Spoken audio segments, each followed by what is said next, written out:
పేరు? వినేష్. ఏం చేస్తూ ఉంటారు? బీటెక్ చదువుతాను. బీటెక్ చదువుతారు. ఓటు హక్కు ఉందా? ఉంది. సో ఈ జగన్ గారి పరిపాలన ఎలా ఉంది? బాగుంది. మాకు స్టూడెంట్స్కి కానీ అందరికి బాగుంది. ఇప్పుడు చంద్రబాబు నాయుడు గారు ఉన్నప్పుడు డెవలప్మెంట్ బాగా జరిగిందా? జగన్ గారు ఉన్నప్పుడు డెవలప్మెంట్? జగన్ గారు వాళ్ళందరూ కూడా జగన్ గారు ఉన్నప్పుడు డెవలప్మెంట్ ఏం లేదు, ఓన్లీ స్కీమ్స్ తప్ప అంటున్నారు. మీరేమంటారు? స్కీమ్స్ అన్నీ బాగానే వస్తున్నాయి. డెవలప్మెంట్ కూడా మెల్లగా 2 years కరోనాలో పోయింది కదా, 3 years చూస్తున్నాడు, బాగానే చేశాడు. ఇప్పుడు ఈసారి మళ్ళీ జగన్ గారు గెలిచే అవకాశం ఉంది. అవును, ఖచ్చితంగా పక్కా గెలుస్తాడు. ఎందుకంటే ఓడిపోయే అవకాశాలు ఎక్కువ ఉన్నాయని చెప్పేసి అందరూ అంటారు. లేదు, ఎంతమంది వచ్చినా గెలుస్తాడు. Thank you. కొద్దిగా మా కార్పొరేటర్ గారు మాట్లాడతారు, ఆయన మాట్లాడి నేను మాట్లాడతాను.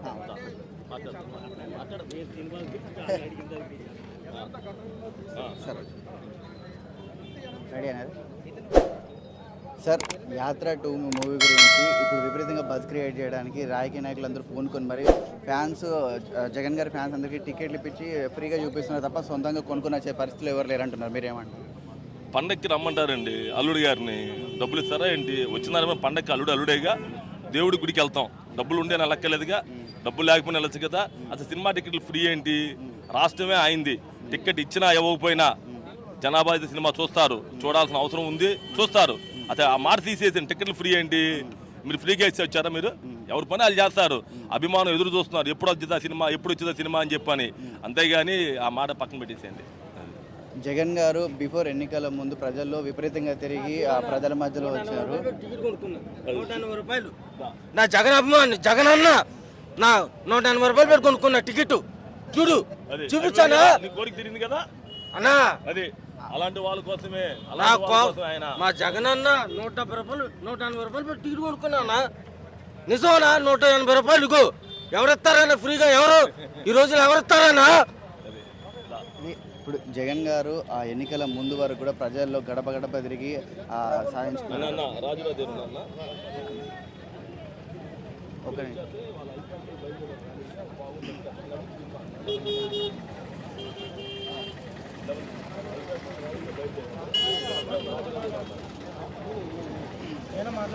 అన్న కెమెరా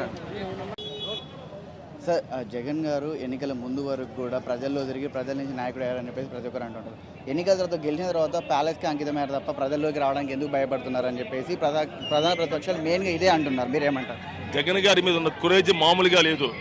ఒక్క జందులూరు మీటింగ్లో మీరు గమనించారు, ఆయన ఊరినే వాక్ చేసుకుంటూ 3 వర్గాలు 3 చోట్ల అందరినీ కలుపుతామని చెప్పని అటుపక్క ఇటుపక్క వెళ్తేనే జనాభా మీద పడిపోయి, అంటే సింహం చాలా జాగ్రత్తగా లోపల ఉంచాలి, సింహాన్ని రోడ్డు మీద పంపిస్తే ఏమైతే.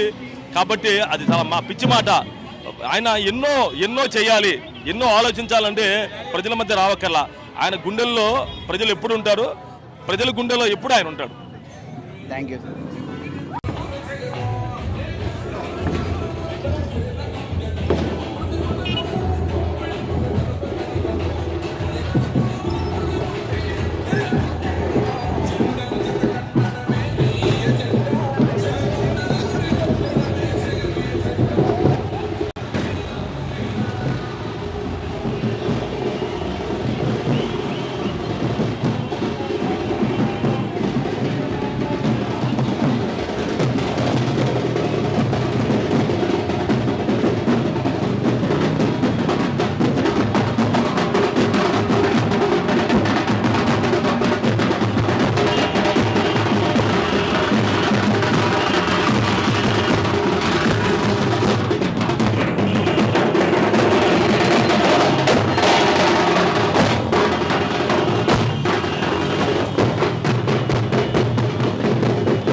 అన్న యాత్ర 1 కి ముందు జగనన్న ప్రభుత్వం ఎవరు చూడలేదు. ఇప్పుడు యాత్ర 2 అక్కర్లేదు, 3 అక్కర్లేదు, 4 అక్కర్లేదు. జగనన్న మళ్ళీ సీఎం అవుతాడు.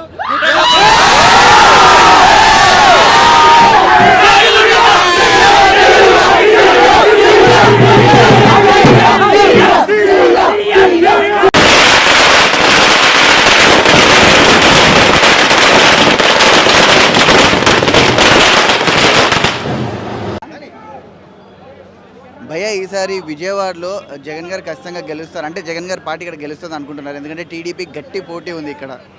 ఏదైనా సరే జగన్ గారు చూసి ఓట్లు వేస్తారు కానీ ఇంకే క్యాండిడేట్ ఆ క్యాండిడేట్ అని ఉండదండి మాకు. మేము కేవలం అతను చూసి ఇన్స్పైర్ అయ్యామన్నమాట. అతని మీద ఎన్ని కేసులు పడినా ఎన్ని చేసినా సరే అంతే తట్టుకునే శక్తి ఒక మనిషికి కావాల్సింది ఏంటి, మాట మీద నిలబడడం, క్రెడిబిలిటీ. నెక్స్ట్ వచ్చి ఎంతటి ఒత్తిడినైనా తట్టుకుని ముందుకెళ్ళాలి. కొందరు పార్టీలు చూసాం, కొందరు పార్టీలు పెట్టారు, కలిపేశారు, ఇవన్నీ చూసాం. కానీ అతను వచ్చాడు, సింగిల్గా ఉన్నాడు, ఇప్పటికీ సింగిల్గా వెళ్తాడు. మేము ఎందుకంటే ఆయనకి ఇన్స్పైర్ అయింది కారణం అదే. ఒక స్టూడెంట్కి కానీ ఎవరికి కానీ మనం ఒక టార్గెట్ని పెట్టుకున్నామంటే ఆ టార్గెట్ని ఖచ్చితంగా మిస్ అవ్వకుండా కొట్టడమే మన ధ్యేయం. అలాంటిది అతను అనుకున్నారు, ముఖ్యమంత్రి నేను అవ్వాలి, ఖచ్చితంగా జనాలకి మంచి చేయాలని.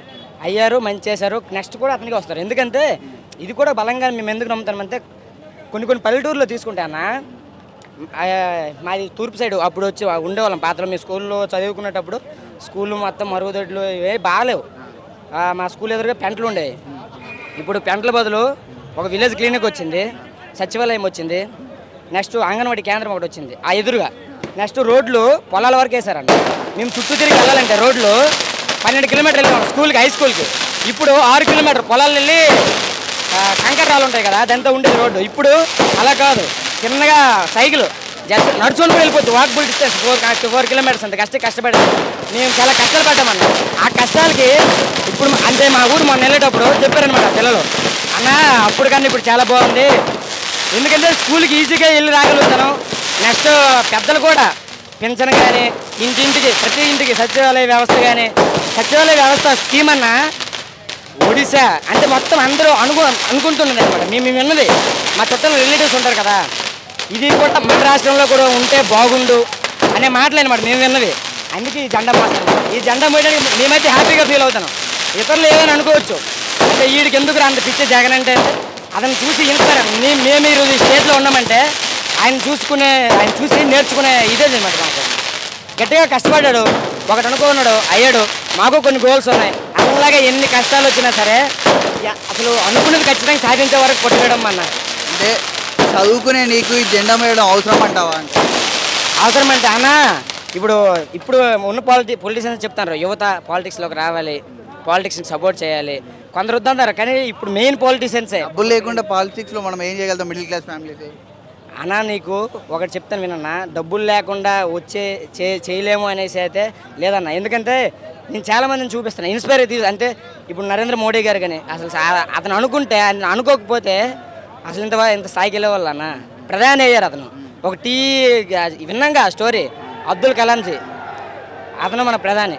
నెక్స్ట్ వచ్చి అంబేద్కర్ గారు అయితే అసలు అతను స్థాయి, అతను ఇది అంటే మనం ప్రజలు దూరం పెట్టినా సరే ఆయన ప్రజల్లోకి వెళ్ళి ఆయన ఏంటో చూపించారు. ప్రతి ఒక్కరికి అంబేద్కర్ అంటే తెలియని వాళ్ళు ఎవరు లేరు కదన్న. నెక్స్ట్ అబ్దుల్ కలాం గారు కానీ ఇలా మరి వీళ్ళకి డబ్బులుండే అన్న ఇచ్చేసారు చెప్పండి. ఇప్పుడు మెయిన్ పొలిటీషియన్స్ కూడా వస్తారన్న. అంటే ఎందుకని ఇప్పుడు మన ఆంధ్ర రాజకీయాలు కానీ ఇప్పుడు తెలుగు రాజకీయాలు ఎక్కడైనా కూడా మన పక్కన అంటే ప్రాంతీయ రాజకీయాలు ఎక్కడైనా కూడా వాళ్ళ వారసులకు వాళ్ళ పిల్లలకే ఉంటుంది తప్ప సొంతంగా ఎదిగే నాయకులు చాలా తక్కువ అని చెప్పేసి అంటూ ఉంటారు. దానికోసం మన కెరీర్లు 10 సంవత్సరాలు 20 సంవత్సరాలు పోయినా రాకపోతే అప్పుడు ఏంది పరిస్థితి? మొన్న ఇక్కడ జాబితా వదిలేరు కదా, 5th జాబితా 4th జాబితా అనుకుంటా. దాంట్లో మీకు తెలుసో లేదో ఒక వైట్ రేషన్ కార్డు ఉన్న అతనికి అభ్యర్థిగా ఇచ్చారు లిస్టులో. అదే ఎంతలో 100లో ఒకరికి వస్తుంది కదా. 100లో ఒకరికి వస్తుందంటే పీపుల్ అంటే మనిషి దగ్గరికి వెళ్ళి సేవ చేయగలిగే వ్యక్తికే అతను ఆల్రెడీ చెప్పారు. ఇంకెవరైనా చెప్పగలరా? నువ్వు చెప్పు, నేను మంచి చేస్తే నాకు ఓటేయండి, లేకపోతే ఇయ్యొద్దని. ఇంకెవరైనా మీరు ఇప్పుడు చంద్రబాబు నాయుడు గారు కానీ పవన్ కళ్యాణ్ గారు కానీ ఎవరైనా అప్లైన్ చెప్పలేరు. ఎందుకంటే వాళ్ళు చేయలేరు కాబట్టి చెప్పలేరు.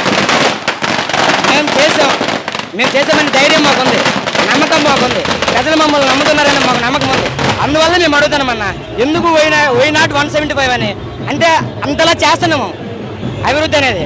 ఇప్పుడు చాలా కాన్స్టిట్యున్సీలో ఇంతకు ముందు కన్నా ఇప్పుడు కంపెనీస్ ఇవన్నీ పేర్లు చెప్తాను. మొత్తం 42 కంపెనీలు తెచ్చారన్న మా అన్న వచ్చిన తర్వాత. 42 కంపెనీలు తెచ్చారు. కావాలంటే ఒకటన్నా మాకు ఎవరి వల్ల ఏ రూపాయి వస్తుందనో ఏదో లేదు. నేను సోషల్ మీడియాలో పనిచేస్తానంటే రూపాయి తీసుకొని కాదన్న, నా స్వతహాగా నేను నమ్ముకున్న వ్యక్తి జగన్మోహన్ రెడ్డి. ఆయన్ని గెలిపించుకోవాలి. ఎందుకంటే నా ఫ్యామిలీలో, నా చుట్టుపక్కల ఫ్యామిలీలో మంచి జరిగిందని చెప్పారు కాబట్టి. కావాలంటే ఒక చిన్న స్టోరీ చెప్తానన్న.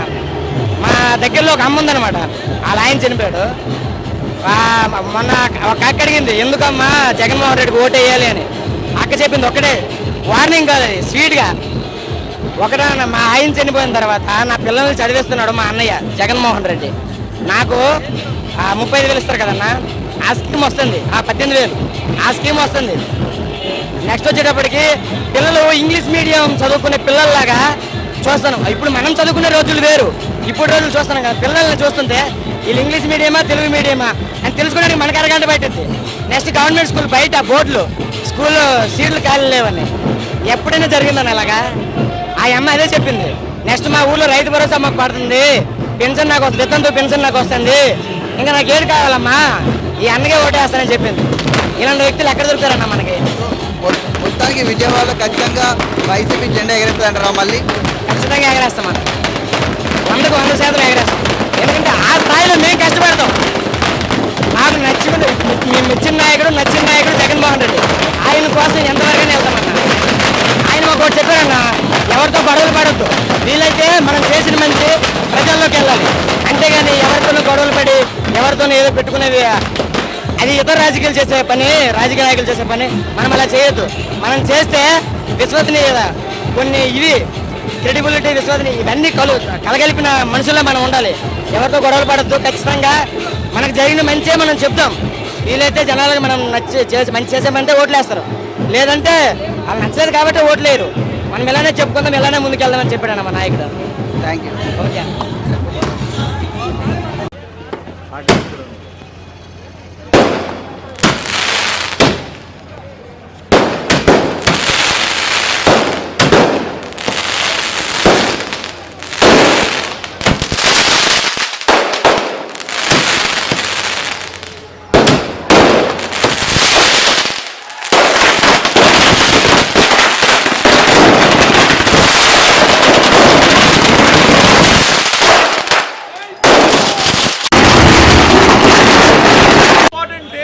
అతి ఇంపార్టెంట్ ఇయర్స్ గురించి తీసిన సినిమా యాత్ర 2, అందరము యాత్ర 1 చూసినాము. అది ఎంత సక్సెస్ అయిందో అందరికీ తెలుసు. 2009 నుంచి 2019 వరకు జగనన్న జీవితంలో జరిగిన యాత్ర గురించి, ఆ యాత్ర ఎందుకు చేయవలసి వచ్చిందనే దాని గురించి చేసిన సినిమా ఇది.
బ్రదర్, ఈసారి జగన్ గారు మళ్ళీ గెలుస్తారని మీకు నమ్మకం ఉందా? ఎందుకంటే మీరు జగన్ గారు డైహార్డ్ ఫ్యాన్ అని చెప్పేసి ప్రతి ఒక్కరు అంటూ ఉంటారు, మీరు చెప్తా ఉంటారు.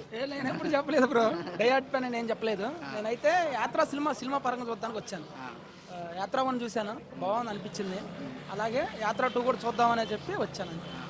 ఈసారి ఎలక్షన్స్ ఎలా ఉండబోతున్నాయి? ఖచ్చితంగా మీ నియోజకవర్గం ఏంటి? వాస్తవానికి అయితే మనకు రాజకీయం గురించి తెలియదు. మీ నియోజకవర్గం ఏంటి? మా నియోజకవర్గం గన్నవరంలో వైసీపీ గెలిచే ఛాన్స్ ఉందంటారు ఇప్పుడు?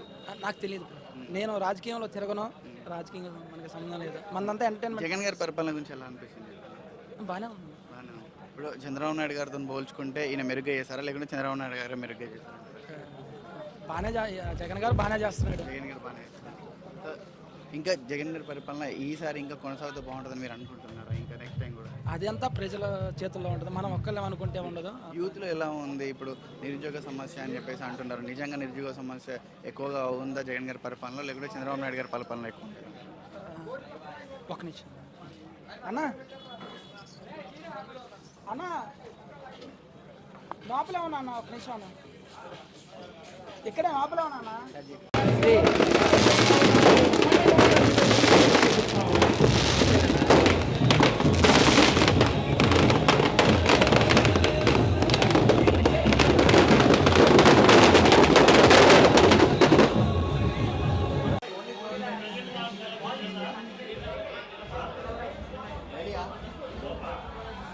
ఈసారి ఎన్నికలలో జగన్ గారు గెలిచే అవకాశం లేదు అని చెప్పేసి ప్రతిపక్షాలు అంటున్నాయి, మీరేమో? అవన్నీ ఉత్త కోతలేనండి. ఎందుకు గెలవరు? జగన్ అనేవారు ఎందుకు గెలవరు చెప్పండి ఒక మాట. ఎన్ని సంక్షేమ పథకాలు, అన్ని సంక్షేమ పథకాలు అర్హుడైన ప్రతి ఒక్కరికి, అది కులం చొల్ల, మతం చొల్ల, పార్టీ చొల్ల, ఏది చొల్ల, టీడీపీ గవర్నమెంట్ వ్యక్తికి కూడా మన ప్రభుత్వాలు అన్ని పథకాలు అందుతున్నాయి. ప్రతి ఒక్క పథకం, అమ్మ ఒడి కానివ్వండి, సబ్సిడీ లోన్స్ కానీ, ఏదైనా సరే ప్రతిదీ జగన్ గవర్నమెంట్లో అందరికీ అందుతుంది. ఒక టీడీపీ వాళ్ళకి లేదు, బీజేపీ లేదు, కాంగ్రెస్ లేదు, అందరూ ప్రతి ఒక్కరు అర్హుడే. అర్హత ఉన్న ప్రతి ఒక్కరికి నవరత్నాలు అందుతున్నాయి. అలాగే 175 కొట్టబోతున్నాం. మళ్ళీ జగనన్న గవర్నమెంటే ఫామ్ చేస్తుంది. వైనాట్ 175 ఖచ్చితంగా ఈసారి కొట్టబోయే దెబ్బ అపోజిషనే ఉండదు, కుంభస్థలాలు కదిలిపోతాయి అంతే. జై జగన్. Thank you. ఆ విజువల్ తీసుకుని ఇడికే వస్తాను.